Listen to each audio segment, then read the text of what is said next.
नमस्कार दोस्तों। डेट है आज की 10 अगस्त 2022 और स्वागत है आपका एडिटोरियल डिस्कशन में। आज 4 इश्यूज हम डिस्कस करेंगे। सबसे पहले हम डिस्कस करेंगे आज का article police and media trial के बारे में। ये पहला आर्टिकल नीचे। दूसरा आर्टिकल इसरो के स्मॉल सैटेलाइट लॉन्च व्हीकल की फेलियर से संबंधित। तीसरा आर्टिकल हम डिस्कस करेंगे पार्लियामेंट में डिसरप्शन से संबंधित। चौथा आर्टिकल सिटीज़ में ब्लू ग्रीन इंफ्रास्ट्रक्चर से संबंधित। डिस्कशन स्टार्ट करें उससे पहले एक छोटा सा एग्जाम्पल। प्लास्टिक से संबंधित आपको ऐसे में या फिर आंसर में कुछ लिखना होना तो ये एग्जाम्पल इस्तेमाल कर सकते हो। एक एंटिटी है इकोकारी। पास है कितने दूर है। जैसे देखो जो ये एफएमसीजी वाले हैं ना, मतलब लेज के पैकेट्स हो गए और बिस्किट्स के पैकेट्स हो गए, उनके पैकेट्स का इस्तेमाल करके ये हैंडीक्राफ्ट बनाते हैं। ऐसी ऐसी चीज़ें बनाते हैं जिनको इस्तेमाल किया जा सकता है। थोड़ा सा देखिए आप। चांद सितारे सच पूछो तो मतलब ये खाने के पैकेट्स हैं, इनको काट के किसी प्रकार से इस्तेमाल किया जाता है हैंडीक्राफ्ट में और वो अच्छे लगते हैं। इस प्रकार से उनका थोड़ा सा यूँ तो नहीं कह सकते रिसाइकलिंग हो जाता है, अपसाइकलिंग हो जाता है। अपसाइकलिंग मतलब रीयूज हो जाता है, तो ये नया वर्ड है अपसाइकलिंग, इसको भी याद रखिएगा, रीयूज हो जाता है। डिस्कशन स्टार्ट करें उससे पहले एक और अच्छी खबर। सिद्धांत कुमार, इनकी देखो 5वीं रैंक आई है। अभी हाल ही में जो बिहार पीसीएस का रिजल्ट पब्लिश हुआ था ना, इसमें तो ये भी ओनलीएस कम्युनिटी के मेंबर हैं सिद्धांत, जिन्होंने अपनी कम्युनिटी को गौरवान्वित महसूस करवाया, प्राउड फील करवाया। आपको बहुत बहुत कंग्रेचुलेशंस। अब चलिए डिस्कशन स्टार्ट करते हैं। First important article police and media trial के बारे में है। आप जीएस पेपर सेकंड के इस टॉपिक से आर्टिकल को रिलेट कर सकते हो। क्या कंटेस्ट है? हाल ही में चीफ जस्टिस ऑफ इंडिया के द्वारा एक स्टेटमेंट दी गई। लीगल इश्यूज से संबंधित जो मीडिया कवरेज होती है ना, फॉर एग्जाम्पल कोई केस चल रहा है सुप्रीम कोर्ट में या फिर हाई कोर्ट में, उस केस के बारे में मीडिया जिस प्रकार से कवरेज करती है उसमें ना मीडिया की अकाउंटेबिलिटी नहीं देखने को मिलती। मतलब मीडिया सोच समझ के रैशनैलिटी के साथ किसी केस को कवर नहीं करती। उसका मकसद होता है सिर्फ और सिर्फ ज़्यादा से ज़्यादा टीआरपी को गेन करना। अपने जो कॉम्पिटिटिव न्यूज़ चैनल्स या फिर न्यूज़पेपर्स हैं उनसे आगे कैसे निकला जाए, सिर्फ इसी बारे में मीडिया आउटलेट्स सोचते हैं। हाल ही में आपको पता होगा ओल्ट न्यूज़ के को फाउंडर मोहम्मद जुबैर, इनको गिरफ्तार किया गया था। इनके बेल की खबर अभी देखो कोर्ट ने अनाउंस नहीं की थी, लेकिन दिल्ली पुलिस के माध्यम से पहले ही मीडिया चैनल्स को पता लग गया कि बेल मिलने वाली है। तो इस पर भी अपने आप में क्वेश्चंस इमर्ज होकर आते हैं कि दिल्ली पुलिस ने ये मीडिया को कैसे लीक कर दी और मीडिया ने उसे दिखा कैसे दिया बिना कोर्ट के वर्डिक्ट के। अक्सर आपने देखा होगा जब कोई हाई प्रोफाइल क्रिमिनल केस सामने आता है, जैसे शाहरुख खान के जो बेटे थे आर्यन खान, उनका केस लीजिए, और भी कोई भी हाई प्रोफाइल केस सामने आता है क्रिमिनल, तो मीडिया ना केस के शुरुआती दिनों को काफ़ी जोर शोर से कवर करती है कि हाँ पुलिस अभी मेडिकल करवाने ले गई सस्पेक्ट को, एक्यूज्ड को अभी 4 दिन की जुडिशियल कस्टडी में भेजा गया है। बहुत मीडिया कवरेज होता है शुरुआती दिनों में, लेकिन देखो उस केस का ट्रायल तो काफ़ी दिनों तक चलता है, काफ़ी महीनों तक चलता है, बाद के दिनों को कवर नहीं किया जाता। तो मीडिया शुरुआती दिनों से ही एक छवि बना देती है पब्लिक में कि एक्यूज जो है वो अपराधी है या फिर नहीं है। लेकिन देखो बाद में जब कोर्ट का वर्डिक्ट आता है तो उसे भी मीडिया नहीं दिखाती। बस केस के शुरुआती दिनों में पुलिस के द्वारा जो इंफॉर्मेशन मीडिया को दी जाती है, मीडिया बार बार उसी इंफॉर्मेशन पे फोकस करती है। जैसे और मैं आपको एग्जांपल देता हूं, किसी पर इनकम टैक्स या फिर ईडी की रेड पड़ी। अब देखो ये जो एजेंसीज है ना, बहुत बार सिलेक्टिव इंफॉर्मेशन को लीक कर देती हैं जानबूझ के। इनके ऊपर भी काफ़ी बार पॉलिटिकल प्रेशर होता है कि आप दिखाइए जिस पर रेड पड़ी है वो वास्तव में मुजरिम है। तो इन एजेंसीज के द्वारा जानबूझ के मीडिया को सिलेक्टिव इंफॉर्मेशन लीक कर दी जाती है ताकि पब्लिक में ऐसा मैसेज जाए। मीडिया बार बार उसी इंफॉर्मेशन को शो करता है और पब्लिक में ये मैसेज जाता है कि वास्तव में जिस पर रेड पड़ी है वो अपराधी ही है। लेकिन देखो वो जो केस है लंबे समय तक कोर्ट में चलता रहता है और काफ़ी बार तो ऐसा भी होता है जिस पर रेड पड़ी है वो बाइज्जत बरी हो जाता है, लेकिन उसे मीडिया के द्वारा नहीं दिखाया जाता। पुलिस के ऊपर भी इसी प्रकार का प्रेशर होता है, पॉलिटिकल प्रेशर होता है कि किसी केस को ना कम्युनल एंगल दिया जाए, मतलब दिखाया जाए कि अपराधी जो हैं वो किसी दूसरे धर्म के हैं या फिर पर्टिकुलर धर्म के हैं। तो मीडिया को पुलिस वही इंफॉर्मेशन लीक करती है जिससे कम्युनल एंगल जाए और मीडिया उसी इंफॉर्मेशन को फिर पब्लिक के सामने रख देती है। बट बाद में पता लगता है कि केस में जो सस्पेक्ट्स हैं उनका कोई कम्युनल एंगल नहीं था, उन्होंने पैसे के चलते चोरी की या फिर अपराध किया। लेकिन देखो, इस प्रकार से जो मीडिया रिपोर्टेज होता है ना, ये कई सारे रूल्स को वायलेट करता है। एक तो आपने सुना होगा ना, जब तक कि किसी के ऊपर अपराध साबित ना हो जाए वो इनोसेंट है। जब तक कि फाइनली कोर्ट ना कह दे कि हाँ ये अपराधी है, तब तक उस पर्सन को, अक्यूज्ड को इनोसेंट ही माना जाएगा। ये बेसिक जस्टिस का रूल है। लेकिन मीडिया इस बेसिक जस्टिस के रूल को भी वायलेट कर देती है। शुरुआती जो केस की इंफॉर्मेशन होती है ना, जो एजेंसीज के द्वारा लीक की जाती हैं, उसी को सच मानकर, जबकि पुलिस ने जो इंफॉर्मेशन दी है कोई जरूरी भी नहीं कि वो सच होती है। कई बार तो ऐसा होता है कि पुलिस कोई इंफॉर्मेशन मीडिया को लीक कर देती है और बाद में उसे एज ए एविडेंस भी नहीं प्रेजेंट किया जाता है कोर्ट में, क्योंकि उनको पता है पुलिस को कि मीडिया को तो कोई भी इंफॉर्मेशन दे दो वो पब्लिक के सामने रख देगी, लेकिन कोर्ट उस इंफॉर्मेशन की वेरासिटी की जांच करेगी, मतलब जांच करेगी कि वो इंफॉर्मेशन वास्तव में सच है या फिर नहीं है। इवन देखो, इसके साथ साथ मीडिया के द्वारा एक्यूज्ड की डिग्निटी को वायलेट किया जाता है।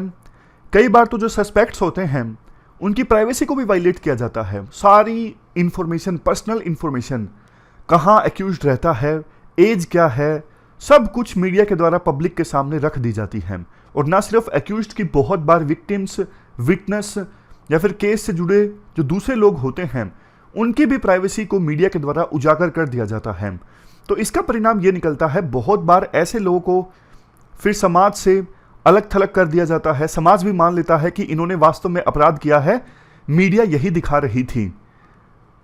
बहुत बार ऐसे लोगों को फिर दिक्कत आती है अपनी एम्प्लॉयमेंट को रिटेन करने में, क्योंकि मीडिया ने शुरुआती इंफॉर्मेशन ही इस प्रकार से प्रेजेंट की, जैसे ऐसा नहीं आप देखते हो, देखिए गौर से इस चेहरे को, इसने घिनौना अपराध किया। हालांकि कोर्ट में अभी केस आया भी नहीं है, सिर्फ पुलिस ने पकड़ा है। मैं आपको एग्जांपल देता हूं। आप में से जो पुराने एस्पायरेंट्स हैं ना, उनको ये केस याद होगा। 3-4 साल पहले की बात है। गुरुग्राम में ना रेयान इंटरनेशनल एक स्कूल है, वहां पे ना एक छोटे बच्चे की हत्या कर दी गई थी स्कूल में, और पुलिस के ऊपर प्रेशर काफी ज्यादा था कि आरोपी को फाइंड आउट किया जाए। अब छोटे बच्चे की जब हत्या होती है तो इमोशंस हर किसी के उमड़ के आते हैं, आपके, मेरे, सबके। तो पुलिस प्रेशर में थी। पुलिस ने एक कंडक्टर को पब्लिक के सामने प्रेजेंट किया कि इसी ने अपराध किया है, और उस कंडक्टर ने मान भी लिया था कि हाँ मैंने ही अपराध किया है। लेकिन देखो, पेरेंट्स संतुष्ट नहीं हुए, मामले की जांच सीबीआई को सौंपी गई, और सीबीआई ने आश्चर्यजनक रूप से कहा कि कंडक्टर तो निर्दोष है, असल में अपराध किया था एक 9वीं या 10वीं क्लास के बच्चे ने। तो देखो कितना बड़ा घोर इनजस्टिस है ये।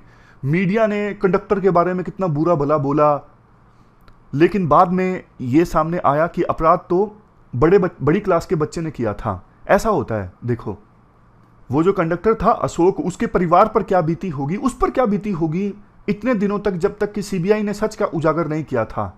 और पुलिस देखिए, प्रेशर के चलते बस कंडक्टर को मारा पीटा, और कंडक्टर ने मीडिया के सामने अपना अपराध भी स्वीकार कर लिया। ऐसा जस्टिस सिस्टम। पुलिस की कार्यप्रणाली का एक और एग्जाम्पल दिया जाता है 2018 का भीमा कोरेगांव केस।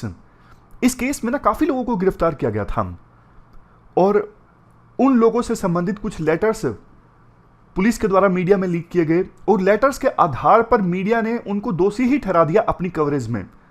ना तो उन लेटर्स को फोरेंसिक जांच के लिए भेजा गया था पुलिस के द्वारा, उससे पहले ही मीडिया ने लेटर्स को सच मान के कैरेक्टर असैसिनेट किया एक्यूज्ड का। बाद में देखो, पुलिस ने उन लेटर्स को कोर्ट के सामने प्रेजेंट भी नहीं किया एज ए एविडेंस के तौर पर। वैसे देखो, कोर्ट्स के द्वारा ना काफी बार इन्वेस्टिगेटिंग एजेंसीज को बोला गया है कि आप जांच के दौरान डिटेल्स को रिवील मत कीजिए, जैसे देखो Romila Thapar versus union of India case 2018, इसमें सुप्रीम कोर्ट ने साफ तौर पर बोला था इन्वेस्टिगेटिव एजेंसीज को जब तक कि ट्रायल कंप्लीट नहीं हो जाता है तब तक पर्सनल डिटेल्स जो हैं एक्यूज्ड की आप वो लीक मत कीजिए। लेकिन फिर भी सुप्रीम कोर्ट के इन ऑर्डर्स का सख्ताई से पालन नहीं होता। केरला एक एग्जाम्पल है। Kerala one of the few states हैं जिसने पूरी तरह से मना कर दिया है कि पुलिस कस्टडी में जो पर्सन्स हैं उनकी परेड नहीं कराई जाएगी, उनकी फोटोग्राफ्स को नहीं शेयर किया जाएगा। लेकिन देखो बाकी ज़्यादातर राज्यों में सिचुएशन काफ़ी ज़्यादा ख़राब है। मीडिया को कोई स्ट्रिक्ट गाइडलाइंस नहीं है ज़्यादातर स्टेट्स के द्वारा, और इन्फोर्समेंट भी काफ़ी ज़्यादा वीक है। मिनिस्ट्री ऑफ होम अफेयर्स के द्वारा ऑलमोस्ट 10 साल पहले एक मीडिया पॉलिसी अनाउंस की गई थी कवरेज लीगल इश्यूज़ के कवरेज से संबंधित, लेकिन देखो उसकी कोई वैल्यू नहीं है क्योंकि पुलिस जो है वो स्टेट लिस्ट में आता है और स्टेट गवर्नमेंट के जुरिडिक्शन में आता है। पुलिस संबंधित इश्यूज यूनियन गवर्नमेंट के जुरिडिक्शन में नहीं आते हैं। और अक्सर आप देखते हो जैसे ही कोई केस सामने आता है हाई प्रोफाइल, उसमें एक्यूज्ड जो होते हैं उनके घर पहुंच जाते हैं मीडिया वाले, सारी जो पर्सनल डिटेल्स हैं वो पब्लिक के सामने रख दी जाती हैं। तो इसका मतलब ये सारे जो सर्कुलर्स हैं उनको नहीं फॉलो किया जा रहा है मीडिया के द्वारा। देखो ज़्यादातर पुलिस डिपार्टमेंट्स का तो अपना कोई डेडिकेटेड मीडिया सेल भी नहीं है। कोई भी पुलिस ऑफिसर कभी भी मीडिया से बात कर लेता है। कौन सी इन्फॉर्मेशन मीडिया तक जानी चाहिए, कौन सी नहीं जानी चाहिए, इस पर ज़्यादा सोचा नहीं जाता है। तो होना ये चाहिए लॉ इन्फोर्समेंट एजेंसीज और मीडिया, इनके बीच में ना जो कम्युनिकेशन चैनल्स हैं उनका बेटर रेगुलेशन होना चाहिए। मतलब हर एक डिपार्टमेंट में एक डेजिग्नेटेड ऑफिसर हो कि यही सिर्फ मीडिया से बात करेगा और कोई भी मीडिया को इन्फॉर्मेशन लीक नहीं करेगा चाहे कुछ भी हो जाए। अभी एक केस चल रहा है कोर्ट में, People's Union for Civil Liberties है। इन्होंने सुप्रीम कोर्ट को कहा है कि आप मीडिया ब्रीफिंग्स जो की जाती हैं पुलिस के द्वारा मीडिया को, मतलब कि पुलिस जो इन्फॉर्मेशन देती है ना मीडिया को, उसे आप रेगुलेट कीजिए। उसे रेगुलेट करने के लिए आप गाइडलाइंस जारी कीजिए ताकि ट्रायल जो चल रहा है उसमें फेयरनेस इंश्योर की जा सके।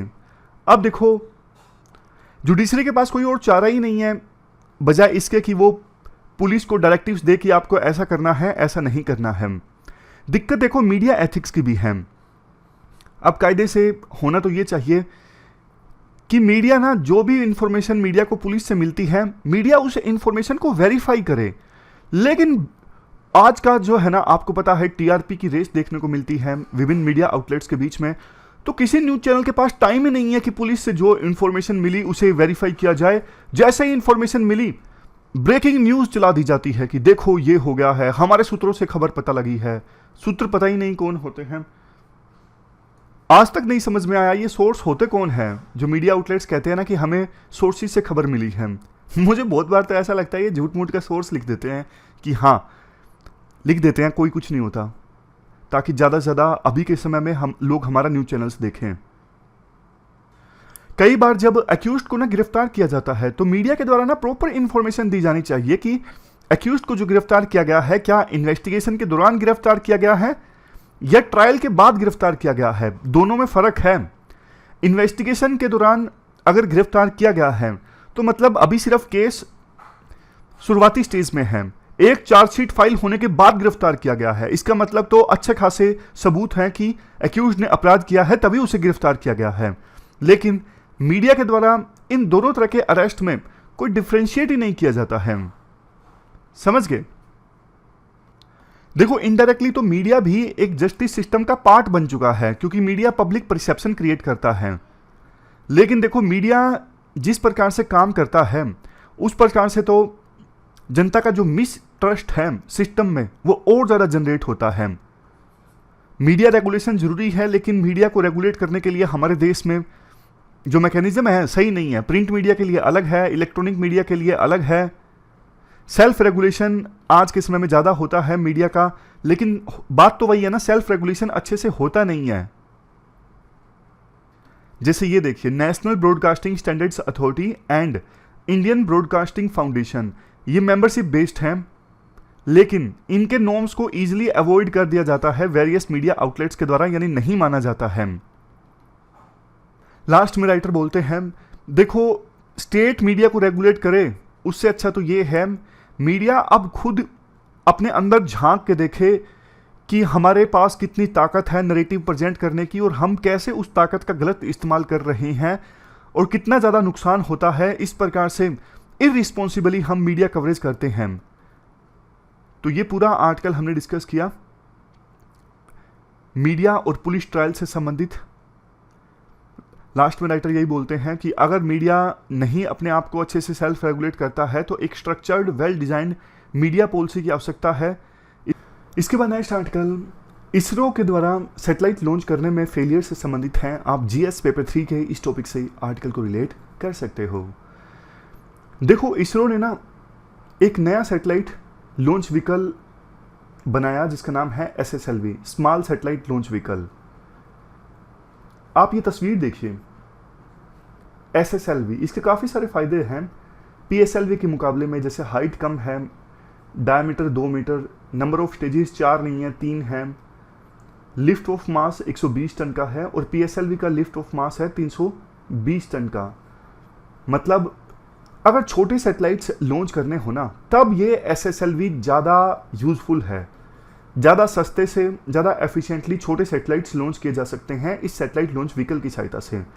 जबकि PSLV से छोटे सैटेलाइट्स भी लॉन्च हो जाते थे, थोड़ा महंगा पड़ता था। तो फिर इसरो को ये ख्याल आया कि छोटे छोटे सैटेलाइट्स लॉन्च करने के लिए PSLV का यूज़ क्यों किया जाए। जैसे मान लीजिए अगर 2 सवारी है तो फिर इनोवा गाड़ी क्यों भेजी जाए, 7 सीटर गाड़ी क्यों भेजी जाए। अगर सिर्फ 2 सवारी है तो नैनो कार बना ली जाए, नैनो कार में 2 सवारी भेज दी जाए, 2 पैसेंजर्स भेज दिए जाएं। समझ गए? तो ये डिफरेंस है SSLV और PSLV के बीच में। अब हुआ क्या, SSLV की सहायता से सबसे पहली बार 2 सैटेलाइट्स इसरो को लॉन्च करने थे, लेकिन ना वो मिशन फेल हो गया। जिस ऑर्बिट में इन सैटेलाइट्स को लॉन्च करना था ना उस ऑर्बिट में लॉन्च नहीं किया जा सका। अब कौन से ऑर्बिट में लॉन्च करना था?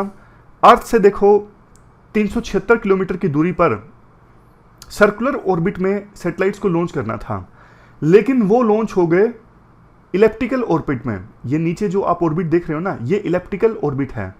इस प्रकार के ऑर्बिट में सैटेलाइट्स लॉन्च हो गए। ये तो स्टार है बीच में, अर्थ मान लीजिए इसको। अब देखो इलिप्टिकल ऑर्बिट में सैटेलाइट लॉन्च हो गए तो फिर इलिप्टिकल ऑर्बिट ना रिलेटिवली छोटा होता है। आप देखिए सर्कुलर ऑर्बिट तो बड़ा है, इलिप्टिकल ऑर्बिट तो छोटा है। अब जब इस ऑर्बिट में सैटेलाइट घूमेगा तो एक पॉइंट ऐसा आएगा कि अर्थ से ना सैटेलाइट की जो दूरी है बहुत कम होगी, फॉर एग्जांपल 70-75 किलोमीटर। अब इतने कम डिस्टेंस पर, इतने कम हाइट पर ना एटमॉस्फेरिक ड्रैग काफी ज्यादा होगा। एटमॉस्फेरिक ड्रैग मतलब एटमॉस्फेरिक फ्रिक्शन जो मोशन के अपोजिट साइड में लगता है। तो ये एटमॉस्फेरिक ड्रैग काफी ज्यादा होगा ना, तो इस वजह से मान लीजिए सैटेलाइट की स्पीड अच्छी खासी नहीं है तो फिर खतरा है कि सैटेलाइट नीचे गिर जाएगा धरती पर, या फिर ऐसा भी हो सकता है कि वो एटमॉस्फेयर में जल जाएं, नीचे आएंगे तब जल जाएं। यही होगा इन दोनों सैटेलाइट्स के साथ में। ये देखो इतनी कम हाइट पे 76 किलोमीटर, एटमॉस्फेरिक ड्रैग सैटेलाइट्स की सैटेलाइट की प्रोग्रेस में बाधा पहुंचाएगा। अगर स्पीड अच्छी खासी नहीं रही तो फिर ऑब्जेक्ट जो है यानी सैटेलाइट जो है वो हाइट को लूज कर देगा, धरती पर गिर जाएगा या फिर जल जाएगा एटमॉस्फेयर में। दोनों केसेस में कंट्रोल रूम का कंट्रोल नहीं रहेगा इन सैटेलाइट्स के ऊपर।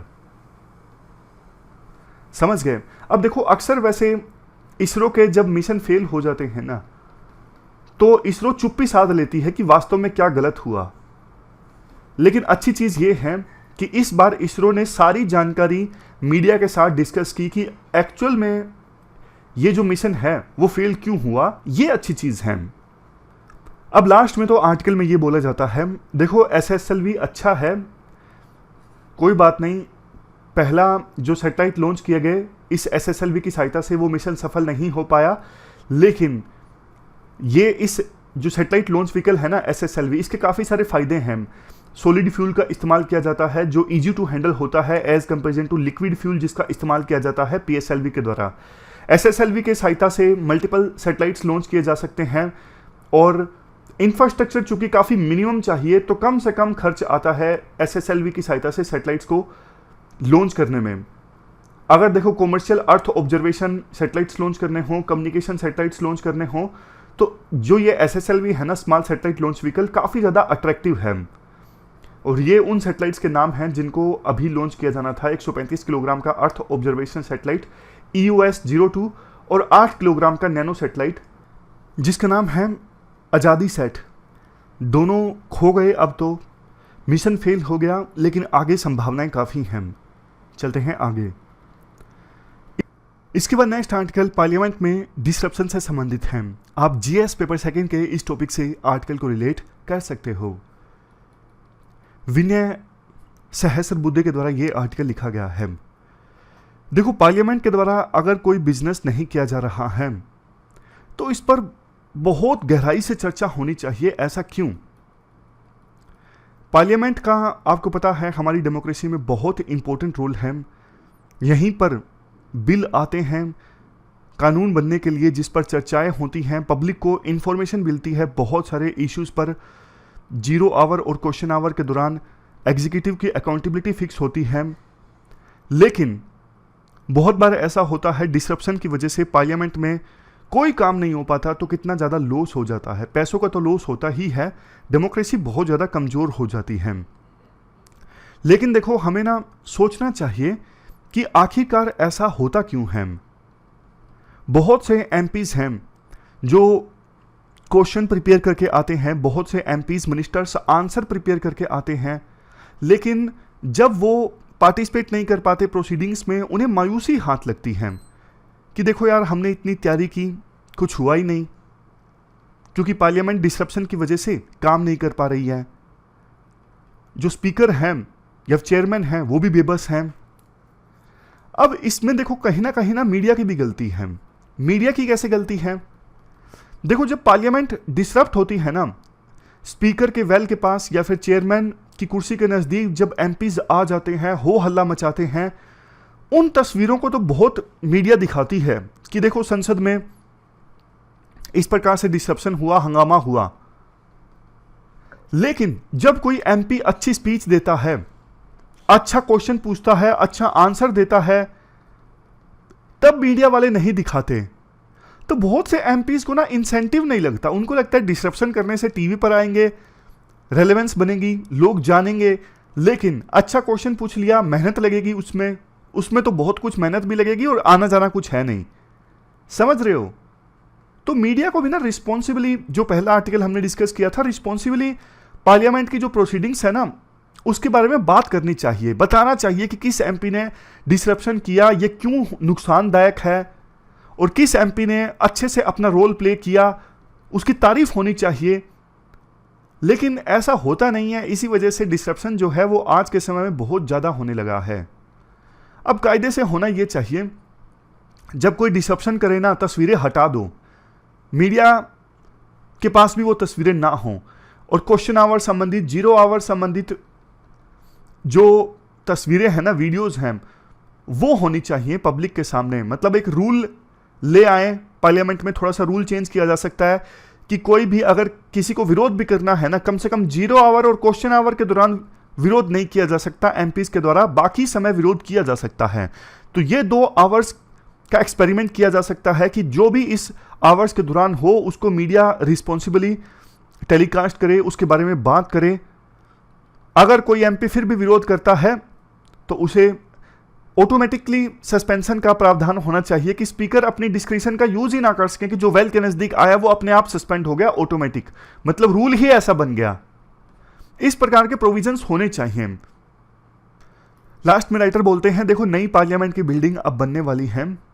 सारे जो अब कार्रवाई है लोकसभा राज्यसभा की जल्द ही नई बिल्डिंग में होगी, लेकिन ना थोड़े बहुत रूल्स में भी बदलाव किया जाना चाहिए ताकि हमारे देश की ये जो डेलिब्रेटिव डेमोक्रेसी है इसे मजबूत बनाया जाए। ये तभी मजबूत होगी जब पार्लियामेंट में हेल्दी डिस्कशंस होंगी, डिबेट्स होंगी। तो ये पूरा आर्टिकल हमने डिस्कस किया पार्लियामेंट में डिसरप्शन से संबंधित। चलते हैं आगे। इसके बाद next article blue green infrastructure से संबंधित है।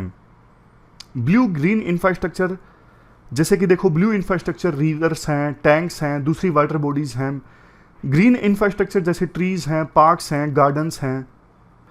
टेक्निकल डेफिनेशन लिखनी हो तो ये है, blue green infrastructure refers to network that provides the ingredients for solving urban and climate challenges by combination of infrastructure. मतलब एक ऐसा नेटवर्क है जो इंग्रेडिएंट्स प्रोवाइड करता है urban and climate challenges solve करने के लिए। और इस इंफ्रास्ट्रक्चर में ना दोनों इंडिकेट्स हैं, ब्लू इंडिकेट्स भी और ग्रीन इंडिकेट्स भी। ये एक प्रकार से ecological restoration and urban design है, पीपल को नेचर से कनेक्ट करने के लिए। अभी हम देखेंगे कैसे। देखो, ब्लू ग्रीन इंफ्रास्ट्रक्चर के एडवांटेजेस काफ़ी ज़्यादा हैं। जैसे देखो, इन्वायरमेंटल बेनिफिट्स। अगर ब्लू ग्रीन इंफ्रास्ट्रक्चर शहरों में होता है तो ह्यूमन हेल्थ इंप्रूव होती है, इन्वायरमेंट को फ़ायदा होता है। पेड़ पौधे ज़्यादा होंगे तो ह्यूमन हेल्थ इंप्रूव होगी या नहीं होगी? होगी ना। सोशल बेनिफिट्स काफ़ी होते हैं, सिटी का जो करेक्टर है वो चेंज हो जाता है। पेड़ पौधे होंगे तो छाया मिलेगी लोगों को, एस्थेटिक जो एट्रीब्यूट्स हैं वो बढ़ेंगे, शहर सुंदर दिखेगा। इकोनॉमिक बेनिफिट्स होते हैं, अगर ब्लू एंड ग्रीन इंफ्रास्ट्रक्चर होगा तो टेम्परेचर कम होगा, विभिन्न घरों में एयर कंडीशनर्स वगैरह की कम आवश्यकता पड़ेगी, टेम्परेचर कूल डाउन करने के लिए इलेक्ट्रिसिटी कम कंज्यूम होगी, लाइफ एक्सपेक्टेंसी इंक्रीज होगी। लेकिन देखो, ब्लू ग्रीन इंफ्रास्ट्रक्चर को इस्टेब्लिश करने में ना काफ़ी सारे चैलेंजेस हैं शहरों में। सबसे पहले रिकॉग्निशन ऑफ अर्बन एरियाज। देखो, सेंसस ऑफ इंडिया 2011 के अनुसार में हमारे देश में 8000 के आसपास सेंसस टाउन हैं, लेकिन ऑलमोस्ट आधे ऐसे हैं जहां पे अभी सेंसस टाउन के अकॉर्डिंग जो स्टैट्यूटरी बॉडी होनी चाहिए ना, जैसे म्यूनसिपल कॉर्पोरेशन है, वो नहीं है। जैसे मैं एग्जांपल देता हूं, जहां से मैं आता हूं ना, वहां पे अब देखो पॉपुलेशन जो है वो 20,000 के आसपास है। काइंड ऑफ अब रूरल एरिया नहीं रहा जहां से मैं आता हूं, लेकिन अभी भी हम ना सरपंच इलेक्ट करते हैं, ग्राम पंचायत है अभी भी वहां पर, लेकिन अर्बन लोकल बॉडी वहां पे इस्टेब्लिश होनी चाहिए, नहीं हुई है। तो ये दिक्कत है, अर्बन एरियाज को रिकॉग्नाइज नहीं किया जा रहा है। उसके बाद नेक्स्ट, सिटीज में एक्टिव मास्टर प्लान नहीं देखने को मिलता। अभी देखो 52% स्टैट्यूटरी टाउन और 76% सेंसस टाउन में कोई मास्टर प्लान नहीं है। डेवलपमेंट बिल्कुल हैप हैजार्ड वे में चल रही है, कोई सिस्टमेटिक ढंग से नहीं चल रही है। Next, lack of educate and technically qualified planners in the public sector. देखो, ट्रेंड प्लानर होने चाहिए सिटी में, वो प्लान बनाए कि सिटी को किस प्रकार से डेवलप करनी है, लेकिन पर अर्बन सेंटर एक भी प्लानर नहीं है। नीति आयोग ये इंडिकेट करता है टाउन प्लानर की हमारे देश में 12,000 जो पोस्ट है ना वो वैकेंट पड़ी है। Next, disconnect between urban planning and urban land records. Urban planning और अर्बन लैंड रिकॉर्ड्स में भी डिस्कनेक्ट देखने को मिलता है। मतलब अगर देखो सारे लैंड रिकॉर्ड्स डिजिटलाइज हों, सब एक जगह पे हो, प्रॉपर मैपिंग हो, तो प्लानिंग में आसानी होती है, लेकिन ऐसा होता नहीं है। एक्यूरेट और यूजेबल मैप जो है मेजर सिटीज के आज भी इंडिया में एग्जिस्ट नहीं करते कि हम अच्छे से प्लान कर सकें। अलग अलग देशों की बात करें तो उन्होंने बहुत सारे प्रोग्राम चलाए हुए हैं ब्लू ग्रीन इंफ्रास्ट्रक्चर के लिए, जैसे active beautiful clean water programme, grey to green initiative, rain city strategy, sponge city programme.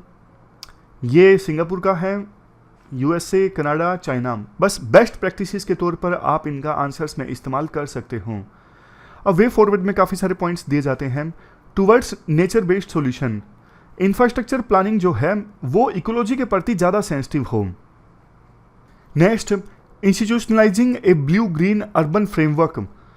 Blue green infrastructure के लिए एक प्रॉपर फ्रेमवर्क होना चाहिए, जो वैसे कॉमन फ्रेमवर्क हो सभी सिटीज़ के लिए, लेकिन सिटी के हिसाब से चेंज भी हो जाए। मतलब कुछ चीज़ें कॉमन हो, कुछ लोकल सिचुएशन के हिसाब से चेंज हो जाएं। Next, bottom up approach. कई सारी जो इंडियन सिटीज़ हैं वो एनुअल इन्वायरमेंटल स्टेटस रिपोर्ट जारी करती हैं, जिसमें डिटेल्स होती हैं कि पोल्यूशन कितना रहा, ये सब चीज़ें। तो इन एक्टिविटीज़ को ना इंटीग्रेट किया जा सकता है annual blue green audit for all cities से, ताकि हर एक सिटी में जो डेटा है ना उसके आधार पर रियलिस्टिक सॉल्यूशंस को डेवलप किया जा सके। किस सिटी में डेमोग्राफिक डेटा कहाँ क्या है, कहाँ पे कितने लोग रहते हैं, ये सारी चीज़ें। जैसे दिल्ली वन ऑफ दो सिटीज़ हैं जिसने सबसे पहले ब्लू ग्रीन इंफ्रास्ट्रक्चर पर फोकस किया है अपने 2041 के मास्टर प्लान में। Next, multi stakeholder multi level participation. इसके लिए देखो अलग अलग स्टेक होल्डर्स को अपना पार्टिसिपेशन करना होगा, जैसे सिटीजन्स को भी, सिविल सोसाइटी के लोगों को भी, सरकार को तो करना ही होगा। सबका मतलब पार्टिसिपेशन होना जरूरी है। जैसे हमारे देश में बेंगलुरु और मदुरई 2 ऐसे शहर हैं जहां पर कंसिडरेबल सिटीजन्स का इन्वॉल्वमेंट है पॉलिसी मेकिंग में। लास्ट में fast tracking sustainable development goals. देखो कोविड-19 की महामारी ने ना एसडीजी गोल्स को अचीव करने के लिए जो प्रोजेक्ट चलाए जाते हैं उसमें फंडिंग को प्रभावित किया है। मतलब महामारी की वजह से अब फंडिंग नहीं मिल पाती आसानी से एसडीजी के प्रोजेक्ट्स को। लेकिन ब्लू ग्रीन इंफ्रास्ट्रक्चर है ना, ये अगर सिटीज़ में इस्टेब्लिश किया जाता है ना, बहुत पोटेंशियल है। काफ़ी सारे एसडीजी के जो गोल्स हैं ना उनको अचीव करने में आसानी हो गई। तो ये हमने पूरा आर्टिकल डिस्कस किया ब्लू ग्रीन इंफ्रास्ट्रक्चर से संबंधित। हमारी आज की इस डिस्कशन में इतना ही है। आज 4 इश्यूज हमने डिटेल से डिस्कस किए। Thank you very much for discussion.